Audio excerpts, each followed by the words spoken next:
Hello friends, I am Prakash from TNBC Online Academy. So நம்ம TNPC online academy வாயிலாக WhatsApp test batch ஒன்று contact பண்ணியிருக்கோம். So அது பார்த்தீங்கன்னா TNPC group 2, group 2A, VAO மற்றும் group 4. So இது வந்து கம்பைன் பண்ணி ஒரு டெஸ்ட் பேட்ச் வந்து போயிட்டுருக்கு. ஸோ அது டெஸ்ட் நம்பர் 6 சயின்ஸுக்கான ஆன்சருக்கு தான் இந்த வீடியோவில் பார்க்க போகிறோம். ஸோ அதுக்கான ஆன்சர் என்னென்னு பார்க்கலாம். ஃபஸ்ட்டு கொஸ்டின், ஸோ ஒரு பொறுத்துக match the following questions. So அலகுகளை வந்து அதனுடைய அளவீட்டின் மாதிரி பொருத்தணும். நீளம், நிறை, காலம், திரவத்தின் பருமன். ஸோ அதனுடைய அலகுகள் என்னென்னு பார்க்கணும். ஸோ இதுக்கான சரியான ஆன்சர் ஆப்ஷன் பி. ஸோ நீளம் என்பது மீட்டர் என்ற அலகால் அளக்கப்படுவது. நிறை என்பது பார்த்திங்கன்னா கிலோகிராம். காலம் என்பது வினாடி. திரவத்தின் பருமன் பார்த்திங்கன்னா லிட்டர். ஸோ ஆன்சர் பார்த்திங்கன்னா ஆப்ஷன் பி. ஒன்றாவது கொஸ்டினுக்கான ஆன்சர் ஆப்ஷன் பி. இரண்டாவது கொஸ்டின், மேலே சுற்றும் ராட்டினம் ஒன்றின் இயக்கம். மேலே சுற்றும் ராட்டினம் ஒன்றின் இயக்கம். ஸோ இதற்கான ஆன்சர் பார்த்திங்கன்னா ஆப்ஷன் ஏ, வட்ட இயக்கம். இரண்டாவது கொஸ்டினுக்கான ஆன்சர் ஆப்ஷன் ஏ, வட்ட இயக்கம். மூன்றாவது கொஸ்டின், அலைவு இயக்கத்திற்கான உதாரணம். அலைவு இயக்கத்திற்கான உதாரணம். ஸோ ஆன்சர் பார்த்திங்கன்னா ஆப்ஷன் சி, தனி ஊசல். மூன்றாவது கொஸ்டினுக்கான ஆன்சர் ஆப்ஷன் சி, தனி ஊசல். நான்காவது கொஸ்டின், ஸோ இது ஒரு கூற்று காரணம் கொஸ்டின். கூற்று பாருங்கள், அலைவு இயக்கம் அனைத்துமே கால ஒழுங்கு இயக்கமாக அமையும். அலைவு இயக்கம் அனைத்துமே கால ஒழுங்கு இயக்கமாக அமையும். ஸோ காரணம் பாருங்கள், அனைத்து கால ஒழுங்கு இயக்கங்களும் அலை இயக்கங்களாக காணப்படாது. அனைத்து கால ஒழுங்கு இயக்கங்களும் அலை இயக்கங்களாக காணப்படாது. ஸோ இதற்கான ஆன்சர் ஆப்ஷன் ஏ, இரண்டும் சரி. நான்காவது கொஸ்டினுக்கான ஆன்சர் பார்த்தீங்கன்னா ஆப்ஷன் ஏ, இரண்டும் சரி. ஸோ ஐந்தாவது கொஸ்டின், கீழ்கண்டவற்றுள் எது அலைவுறு இயக்கம். கீழ்கண்டவற்றுள் எது அலைவுறு இயக்கம். ஆன்சர் ஆப்ஷன் சி, அதிர்வுறும் கம்பியின் முன்பின் இயக்கம். ஆன்சர் ஆப்ஷன் சி, அதிர்வுறும் கம்பியின் பின் இயக்கம். ஸோ ஆறாவது கொஸ்டின், மிக குறைவான தட்பவெப்ப நிலையில் காணப்படும் வாயுநிலை என்பது. மிக குறைவான தட்பவெப்ப நிலையில் காணப்படும் வாயுநிலை என்பது. Answer option C, plasma. Answer option C, plasma. ஏழாவது கொஸ்டின், பருப்பொருள்கள் மொத்தம் எத்தனை நிலையில் காணப்படுகின்றன. பருப்பொருள்கள் மொத்தம் எத்தனை நிலையில் காணப்படுகின்றன. Answer option D, 5. Answer option D, 5. எட்டாவது கொஸ்டின், கீழ்கண்டவற்றில் எது ஆற்றல் அழிவின்மை விதியோடு தொடர்பற்றது. கீழ்கண்டவற்றில் எது ஆற்றல் அழிவின்மை விதியோடு தொடர்பற்றது. ஸோ ஆன்சர் ஆப்ஷன் டி, திரவங்களின் ஆழம் அதிகரிக்க அழுத்தம் அதிகரிக்கும். ஆன்சர் ஆப்ஷன் டி, திரவங்களின் ஆழம் அதிகரிக்க அழுத்தம் அதிகரிக்கும். ஸோ ஒன்பதாவது கொஸ்டின், ஒளி மூலத்திற்கும் கேட்பவருக்கும் இடையில் ஒரு சார்பு இயக்கம் உள்ளபோது ஒளி அதிர்வெண்ணில் தோற்றமாற்றம் ஏற்படும் நிகழ்வு. ஸோ ஆன்சர் பார்த்தீங்கன்னா ஆப்ஷன் சி, டப்ளர் விதி.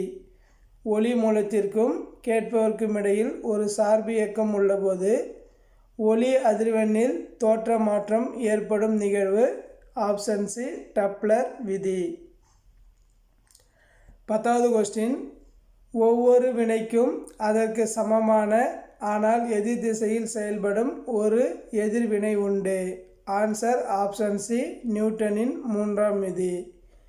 ஒவ்வொரு வினைக்கும் அதற்கு சமமான ஆனால் எதிர் திசையில் செயல்படும் ஒரு எதிர்வினை உண்டு. ஆன்சர் பார்த்தீங்கன்னா ஆப்ஷன் சி நியூட்டனின் 3ஆம் விதி. 11வது கொஸ்டின், மிதக்கும் பொருளின் எடையானது அதனால் வெளியேற்றப்படும் எடைக்கு சமமாக இருக்கும். ஆன்சர் ஆப்ஷன் சி மிதவை விதி. மிதக்கும் பொருளின் எடையானது அதனால் வெளியேற்றப்படும் எடைக்கு சமமாக இருக்கும். ஆன்சர் ஆப்ஷன் சி மிதவை விதி. 12வது கொஸ்டின், ஒன்றுக்கொன்று நேர்க்குத்தான இரு காந்த புலங்கள் செயல்படும் புள்ளியில் தொங்கவிடப்பட்டுள்ள காந்த ஊசியானது அவ்விரு புலன்களின் சுற்றுச்சூழல்களுக்கு இடையே ஆன வெப்பநிலை வேறுபாட்டிற்கு நேர்த்தகவலில் இருக்கும். ஸோ இது பார்த்தீங்கன்னா டேஞ்சன் விதி. இந்த கொஸ்டினுக்கான ஆன்சர் என்னன்னு பார்த்தீங்கன்னா டேஞ்சன் விதி. 13வது கொஸ்டின், சுட்டு விரல் காந்த புலத்தின் திசையையும் நடுவிரல் மின்னோட்டத்தின் திசையையும் குறித்தால் கட்டை விரல் கடத்தி இயங்கும் திசையை குறிக்கும். ஸோ இது என்ன விதின்னு பார்த்தீங்கன்னா பிளமிங்கின் வடக்கை விதி. 13வது கொஸ்டினுக்கான ஆன்சர் ஆப்ஷன் பி பிளமிங்கின் வடக்கை விதி. 14வது கொஸ்டின், ஒளியின் குறிப்பிட்ட வண்ணத்தையும் குறிப்பிட்ட ஊடகத்தையும் பொறுத்தவரை படுகோணத்தின் சைனுக்கும் விலகு கோணத்தின் சைனுக்கும் உள்ள தொடர்பு மாறிலி. ஸோ இது என்ன விதின்னு பார்த்தீங்கன்னா ஆப்ஷன் ஏ ஸ்னைல் விதி. 14வது கொஸ்டினுக்கான ஆன்சர் ஆப்ஷன் ஏ ஸ்னைல் விதி. 15வது கொஸ்டின், வெப்பநிலை மாறாமல் உள்ளபோது குறிப்பிட்ட நிறையுள்ள வாயுவின் அழுத்தம் அதன் கன அளவிற்கு எதிர் தகவலில் இருக்கும். ஸோ இது பார்த்தீங்கன்னா ஆப்ஷன் சி பாயில் விதி. வெப்பநிலை மாறாமல் உள்ளபோது குறிப்பிட்ட நிறையுள்ள வாயுவின் அழுத்தம் அதன் கன அளவிற்கு எதிர் தகவலில் இருக்கும். ஸோ ஆன்சர் பார்த்தீங்கன்னா ஆப்ஷன் சி பாயில் விதி. 15வது கொஸ்டின், ஸோ இது பார்த்தீங்கன்னா ஒரு பொறுத்துக. வெப்பநிலை கெல்வின் என்ற அலகால் அளக்கப்படும். மின்னோட்டத்தின் அலகு ஆம்பியர். ஒளிச்சேரினுடைய அளவு பார்த்தீங்கன்னா கேண்டிலா. பொருளின் அளவு மோல். ஸோ எல்லாமே சரியாக பொருத்தப்பட்டுள்ளது. ஸோ அப்போது 16வது கொஸ்டினுக்கான ஆன்சர் ஆப்ஷன் ஏ. 17வது கொஸ்டின், ஒரு ஒளி ஆண்டு என்பது 9.467 × 10⁻15 மீட்டர். 9.467 × 10⁻15 மீட்டர். 18வது கொஸ்டின், அழுத்த சமையற்கலனில் உணவு விரைவாக சமைக்கப்படுவதற்கு காரணம் அதனுடைய அதிகரிக்கப்பட்ட அழுத்தம் கொதிநிலையை உயர்த்துகிறது. ஸோ 18வது கொஸ்டினுக்கான ஆன்சர் ஆப்ஷன் பி அதிகரிக்கப்பட்ட அழுத்தம் கொதிநிலையை உயர்த்துகிறது. ஸோ அடுத்து 19வது கொஸ்டின் பொறுத்துக. ஸோ இதுக்கு சரியான ஆன்சர் ஆப்ஷன் ஏ. 19வது கொஸ்டினுக்கான சரியான ஆன்சர் ஆப்ஷன் ஏ. ஸோ அனைத்துமே சரியாக பொருத்தப்பட்டுள்ளது. ஸோ வீடியோ ஸ்டாப் பண்ணி பார்த்துங்க. அடுத்து 20வது கொஸ்டின், புரோட்டான் நியூட்ரான் மற்றும் எலக்ட்ரான் போன்றவற்றுக்கு துகள்களின் நிறையை அணுநிறை அலகால் அளவிடலாம். ஸோ அடுத்து அணுநிறை அலகு AME = C12 அணுவின் நிறையில் 12 மடங்கு நிறையவும். ஸோ ஆன்சர் பார்த்தீங்கன்னா ஆப்ஷன் பி 1, 2 இரண்டுமே சரிதான். கூற்று 1, 2 இரண்டுமே சரிதான். 21வது கொஸ்டின் பொறுத்துக.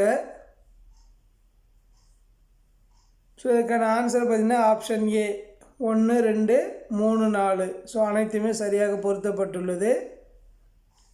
22வது கொஸ்டின், அறிவியல் குறியீடு எழுதும் முறையில் கீழ்கண்டவற்றில் எது தவறு? ஸோ ஆன்சர் பார்த்தீங்கன்னா ஆப்ஷன் ஏ தான் தவறு. என்ன சொல்லியிருக்காங்க பாருங்கள், அறிவியல் அறிஞர்களின் பெயர்களால் குறிக்கப்படும் அலகுகளை எழுதும்போது முதல் எழுத்து பெரிய எழுத்தாக இருக்கக்கூடாது. முதல் எழுத்து பெரிய எழுத்தாக இருக்கக்கூடாது.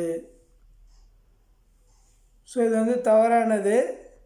அறிவியல் குறியீடு எழுதும்போது முதல் எழுத்து பெரிய எழுத்தில் இருக்கணும். ஸோ அதுதான் சரி. ஸோ இங்கே தவறானது எதுன்னு கேட்டிருக்கேன். ஸோ அதனால் ஆப்ஷன் ஏ தவறு. 23வது கொஸ்டின், கீழ்கண்டவற்றுள் எது சரி? ஸோ 1வது கூற்று, நிறை எண்மதிப்பு மட்டும் கொண்ட அளவு, எனவே இது ஸ்கேலார் அளவாகும். எடை பார்த்தீங்கன்னா எண்மதிப்பு மற்றும் திசை பண்பு கொண்டது, எனவே இது வெக்டர் அளவாகும். ஸோ இது சரியான ஆன்சர் பார்த்தீங்கன்னா ஆப்ஷன் ஏ 1 மட்டும் சரி. சரியான ஆன்சர் 1 மட்டும் சரி.